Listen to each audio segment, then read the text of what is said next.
इन दोनों ही जगहों पर डर्टी बॉम्ब बनने का खतरा बना हुआ है क्या? और आप जानते हैं इसको लेकर IAEA से लेकर यूनाइटेड नेशन से लेकर तमाम जो संबंधित कंसर्न स्टेक होल्डर्स हैं वो इसके बारे में लगातार चेतावनी देते रहे, लेकिन क्या दुनिया इस बारे में चेतावनी के अलावा कुछ देख रही है, या असल में यहां इन दोनों थर्मोन्यूक्लियर पावर प्लांट के डर्टी बॉम्ब बनने का अंदेशा है और अब वो बड़ा होता जा रहा है? जरा देखिए यहां पर ज़ेपोरिज़िया परमाणु ऊर्जा संयंत्र पर खतरा।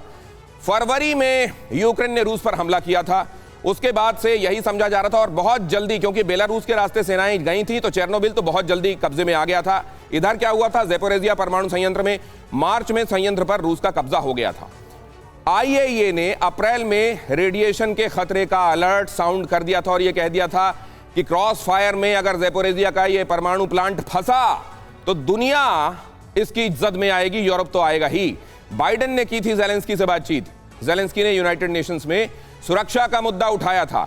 और अब देखिए ज़ेपोरिज़िया पावर प्लांट के पास गोलाबारी अब भी चल रही है। कल भी हमने आपको खबर दिखाई थी जहां ज़ेपोरिज़िया के पास ब्लास्ट हुए थे, IAEA ने एक्सेस की मांग की थी, कहा था यहां पर सुरक्षित एक घेरा बनाया जाना चाहिए। न्यूक्लियर पावर प्लांट के प्रमुख को अगवा भी कर लिए जाने की खबर आई थी। संजय भारद्वाज और जनरल द्विवेदी के पास अब मैं जाना चाहता हूं अस्थाना साहब के पास। अस्थाना साहब, ये क्या चीजें असल में धीरे धीरे कल्मिनेट कर रही हैं, कल्मिनेट होती दुनिया को दिखाई भी दे रही हैं? डर्टी बॉम्ब का खतरा दुनिया के सामने है, लेकिन क्या दुनिया हेल्पलेस है? देखिए, ये जो डर्टी बॉम्ब का खतरा है, खतरा तो जाहिर है कि ये बना हुआ है, लेकिन अगर आप जो घटनाक्रम है उसको ठीक से देखें तो उसमें ये भी बात है कि बार बार ये खतरे को पूरी विश्व के सामने उजागर करने के बाद भी ना रूस बाज आ रहा है उस एरिया के आसपास से फायरिंग करने में, और ना ही यूक्रेन ने कोई कसर छोड़ी है जवाबी कार्रवाई में ज़ेपोरिज़िया प्लांट के ऊपर और उसके आसपास फायर करने में।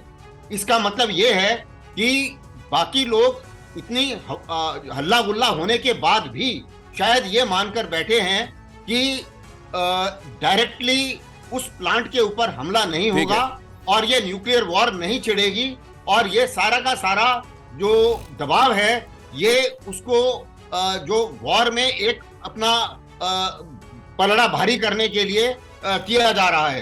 तो ये भी एक खतरनाक डिडक्शन है, क्योंकि पूरा विश्व अगर ये मान के चले तो भी थोड़ा खतरनाक है, क्योंकि एक्सीडेंटल ट्रिगर हो सकता है। एक्सीडेंटल ट्रिगर हो सकता है आशीष। ये संकेत, ये इशारे क्या बड़े होते जा रहे हैं? मैं आपके पास ये चेर्नोबिल ने यह बताया था कि असल में कितना इस जगह पर अगर कोई एक्सीडेंट होता है तो कितनी बड़ी संभावना है कि लोग बहुत बड़ी तादाद में चपेट में आएंगे। जरा देखिए, ज़ेपोरिज़िया पावर प्लांट में ब्लास्ट का बड़ा खतरा दिखाई दे रहा है। ज़ेपोरिज़िया पावर प्लांट में ब्लास्ट का खतरा क्यों दिखाई दे रहा है? क्योंकि कई तारीखें ऐसी हैं जो इस बात की गवाह हैं कि कई बार यहां पर आसपास या तो रॉकेट्स आकर गिरे हैं, मिसाइलें आकर गिरी हैं, या फिर ड्रोन आकर गिरे हैं। रूस ने 4 मार्च को ज़ेपोरिज़िया को निशाना बनाया था। इसके बाद की तारीखें देख लीजिए, 2 मार्च और 30 सितंबर को भी यहां पर रॉकेट या मिसाइलें आकर गिरी। 9, 13 और 29 अक्टूबर को भी यहां इसी तरीके के क्रॉस फायर वाली सिचुएशन बनी। अगर इतनी सारी तारीखें आपको यहां दिखाई दे रही हैं जो ये बता रही हैं कि ये ज़ेपोरिज़िया कितना खतरनाक है, उसके बावजूद इसकी सेफ्टी सिक्योरिटी को लेकर ना तो यूक्रेन गंभीर दिखाई दिया ना रशिया दिखाई दिया, तो इसकी वजह क्या है? क्या इसकी वजह यह है कि ये दोनों ही जानते हैं कि यहां कुछ हो गया तो बहुत आसानी से यूक्रेन रूस की तरफ उंगली उठाएगा कि हम शुरू से मना कर रहे थे, ज़ेपोरिज़िया को लेकर ताकीद कर रहे थे, लेकिन ये माने नहीं। और आज रूस ये कहेगा कि मेरे हिस्से में, मेरी जगह पर, मेरी धरती में आज की तारीख में जो परमाणु संयंत्र है उस पर मैं हमला क्यों करूंगा? क्या इस गफलत का फायदा ये दोनों उठा सकते हैं, इसीलिए इसको लेकर कोई संजीदा नहीं है? क्या यही एक मसला है आशीष? बिल्कुल, और ये एक वो पेज बना हुआ है दिनेश जी कि दोनों तरफ से पूरे विश्व को डराया जा रहा है। यूक्रेन भी डरा रहा है, रशिया भी डरा रहा है, भैया हमारी मिसाइल वहां लग जाएगी तो क्या होगा? वो आप ग्रोसरी से पूछिए, IAEA से पूछिए, और 1-2 बार नहीं, आधा दर्जन बार पिछले 8 महीनों में ऐसे मौके आए हैं जब पूरी की पूरी IAEA की टीम की सांसें रुक गई हैं।